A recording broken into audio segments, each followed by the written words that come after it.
मांजलपुर क्षेत्र के लोकप्रिय विधायक और जन जन के नेता स्वर्गीय योगेश भाई पटेल की आज अंतिम यात्रा निकली और वो पंचतत्व में विलीन हो गए। तब आज पूरा वडोदरा शोकमग्न है। योगेश काका केवल एक नेता नहीं थे, बल्कि लाखों लोगों के दिलों में बसने वाले एक ऐसे व्यक्तित्व थे जिन्होंने वडोदरा के विकास और जनसेवा को अपना जीवन समर्पित कर दिया। जब भी कोई व्यक्ति सुरसागर तालाब के मध्य स्थित भगवान शिव की भव्य प्रतिमा पर अपनी नजर डालेगा, तब उसे योगेश भाई की याद अवश्य आएगी, क्योंकि ये प्रतिमा उनकी दूरदर्शिता, उनके संकल्प और वडोदरा के प्रति उनके प्रेम का जीवंत प्रतीक बनकर सदैव खड़ी रहेगी। आज जब स्वर्गीय योगेश पटेल अपनी अनंत यात्रा पर निकल चुके हैं, तब उनकी पावन स्मृति को नमन करने के लिए वार्ड नंबर 16 के कांग्रेसी नगर सेवक चंद्रकांत श्रीवास्तव ने सुरसागर स्थित भगवान शिव की प्रतिमा के समक्ष विशेष आरती कर उन्हें भावभीनी श्रद्धांजलि अर्पित की है। इस मौके पर कांग्रेस के नगर सेवक आशीष जोशी, दीपा श्रीवास्तव और तीर्थ ब्रह्मभट्ट भी वहां पर मौजूद रहे थे। सभी ने मिलकर भगवान शिव की आरती की और दिवंगत योगेश भाई पटेल को श्रद्धा सुमन अर्पित किए।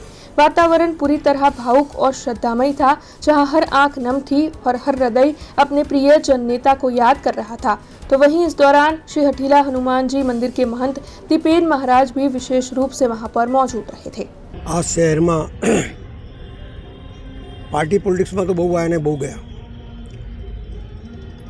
અને પાર્ટીથી કોઈ દિવસ નામ નથી ચાલતું, પણ અમારા કાકા લોકો કહે છે એમને, પણ અમે બધા સાથે ચૂંટણી લડેલા।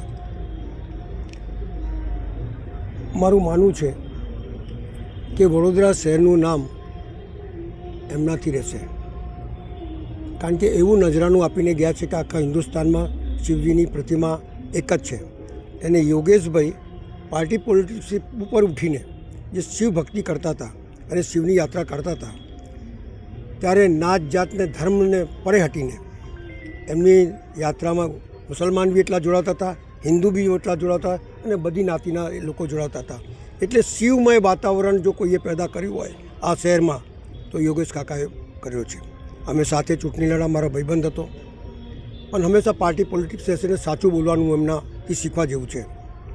જેમ આશીષભાઈએ કીધું કે એક ભગવાન અમારા પર કૃપા કરે ને આવો શિવ ભક્ત ફરી આ જ શહેરમાં આવે અને યોગેશ કાકાના રૂપમાં આવે, એટલે અમે લોકોએ નક્કી કર્યું કે ભાઈ જ્યારે આટલી મોટી જહેમત જે વ્યક્તિત્વે આ શિવની પ્રતિમા બનાવવા માટે શરૂઆતથી અંતે, કારણ કે સાવલીના મહારાજે એમને જે આશીર્વાદ આપેલા એનાથી પ્રેરિત થઈ અને આ એમને એક બીડું ઉપાડેલું અને બીડું સાકાર કર્યું।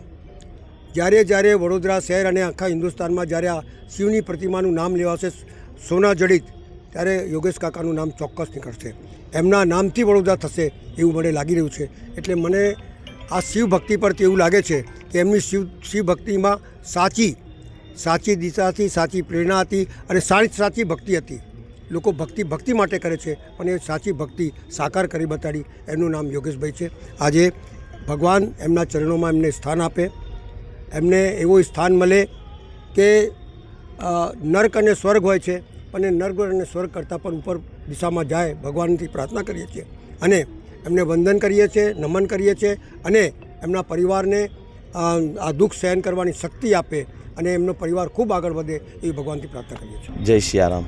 સર્વ ભક્તોને તથા આપણા વડોદરા નિવાસીને સૌને જણાવવાનું કે આપણે સૌ જાણીએ છીએ કે આપણા શ્રી વડોદરાના જે નેતા ધારાસભ્ય યોગેશ કાકા, જેમનું કાલે આપણે સૌ કોઈ જાણીએ છીએ તેમનો પાર્થિવ થયો છે, તો આજે તે નિમિત્તે આપણે બત્તુ સાહેબે એ નિમિત્તે આજે એમને કાલે મારા પર ફોન આવ્યો કે આપણે મહારાજ આપણે શિવજીની જે એમની અતૂટ શ્રદ્ધા હતી યોગેશ કાકાની, તે કે આપણે પૂર્ણ કરીને શિવજીની આપણે આરતી કરીએ। તે નિમિત્તે અમે આજે આરતી કરવા આવ્યા છે બધા, અમારા મંદિરનો પરિવાર અને યોગેશ કાકા શ્રી હઠીલા હનુમાન મંદિર પર એમને અતૂટ શ્રદ્ધા હતી।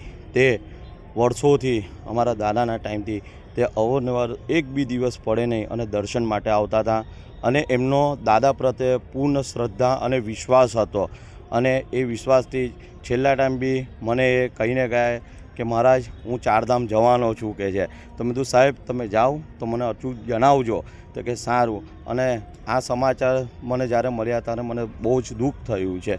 ભગવાન તેમની આત્માને શાંતિ આપે, બસ એવી હું હઠીલા હનુમાન દાદાના તથા શિવજીના ચરણમાં પ્રાર્થના કરું છું. हमसे जुड़े रहने के लिए हमारे YouTube चैनल को सब्सक्राइब करें और नई वीडियो की नोटिफिकेशन के लिए बेल आइकॉन को दबाएं.